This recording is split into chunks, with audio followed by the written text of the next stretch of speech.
आज हम 9th class की वर्कशीट नंबर 11 करेंगे। आज का हमारा टॉपिक है एटम्स एंड मॉलिक्यूल्स।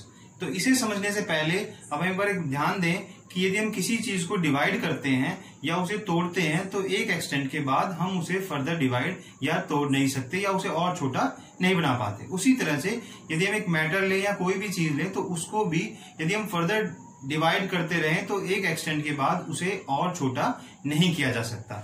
तो इन्हें हम एटम्स कहते हैं। तो उसी तरह से अब हम शुरू करते हैं। एटम्स क्या होते हैं? तो मैटर क्या है?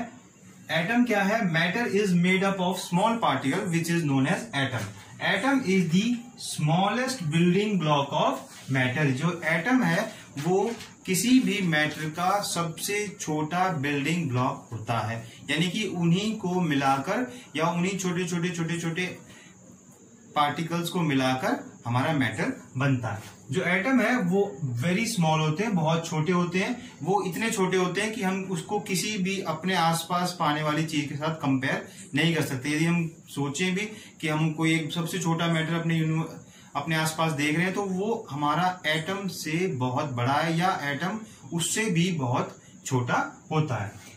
As atom can't be divided further. जो एटम है वो फर्दर डिवाइड भी नहीं किया जा सकता। जैसे हम देखें एटम जो है वो ए प्लस टॉम्स से बना हुआ है। ये जो टॉम्स है ये ग्रीक वर्ड है और इसका मतलब होता है टू कट, यानी कि काटना। और एक जो प्रीफिक्स है उसका मतलब है नॉट, यानी कि नहीं। तो इस पूरे का मतलब क्या हुआ कि नॉट टू कट, यानी कि जिसको हम काट नहीं सकते या जो इनडिविजिबल है। यानी कि एटम जो है वो अपने आप में क्या समझाता है कि वो इनडिविजिबल है, यानी कि एटम को और छोटा नहीं किया जा सकता, यानी कि उसको फर्दर और डिवाइड नहीं कर सकते।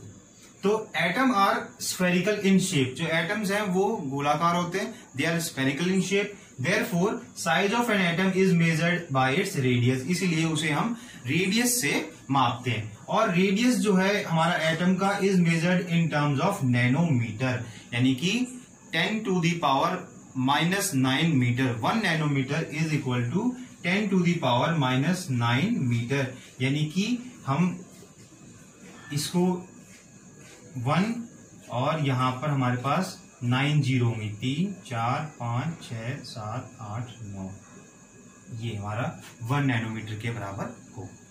अब atoms of the most of the element do not exist in free state.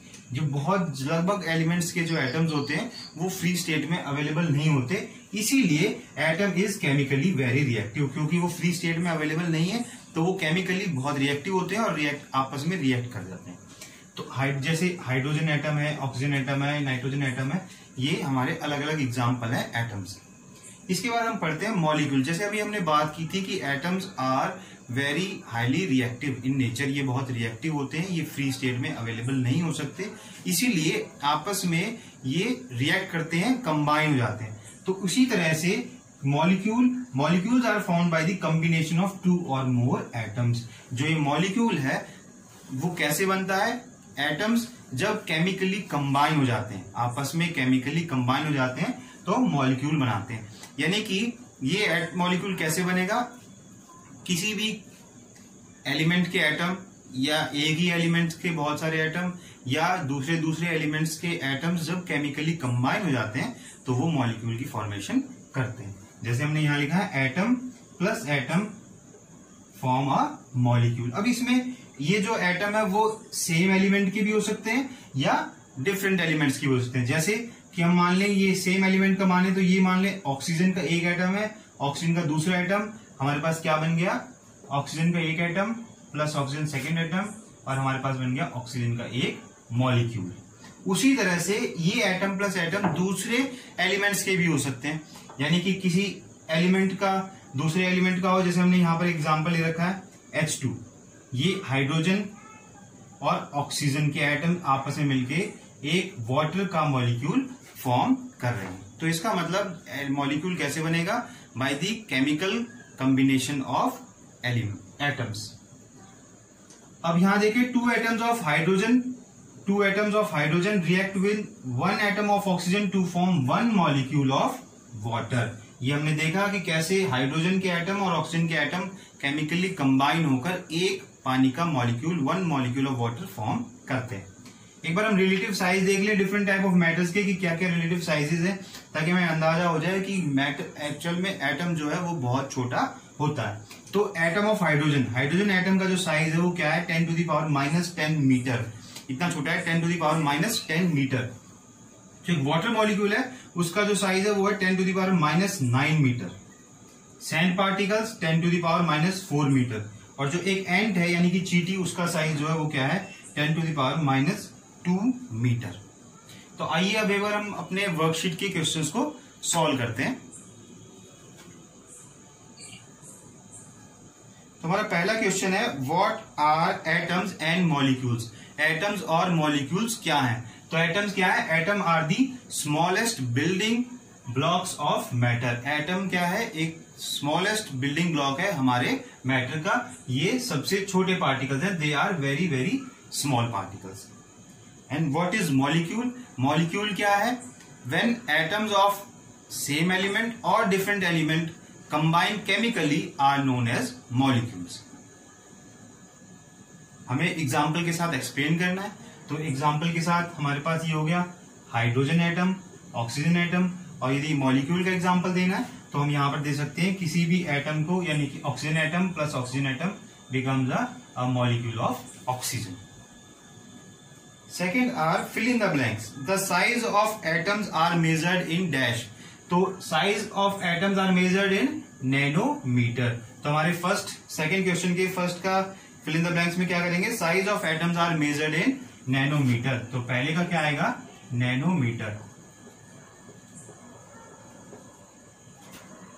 Second is nanometer is equal to how many metres.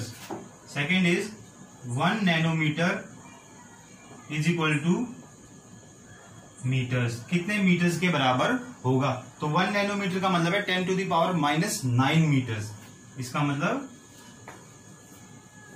10⁻⁹ metres.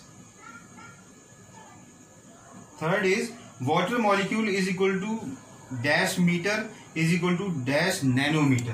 तो वाटर मॉलिक्यूल कितना है, हमने यहां देखा था, वाटर मॉलिक्यूल जो है वो कितना है, 10⁻⁻9 मीटर। 10⁻⁻9 मीटर है, और कितने नैनोमीटर है, 1 नैनोमीटर। तो कितना है, 10⁻⁹ नैनोमीटर, और दूसरे ब्लैंक में हम क्या भरेंगे, 1 नैनोमीटर, 1 नैनोमीटर के बराबर। फोर्थ है atom of hydrogen is equal to dash nanometre.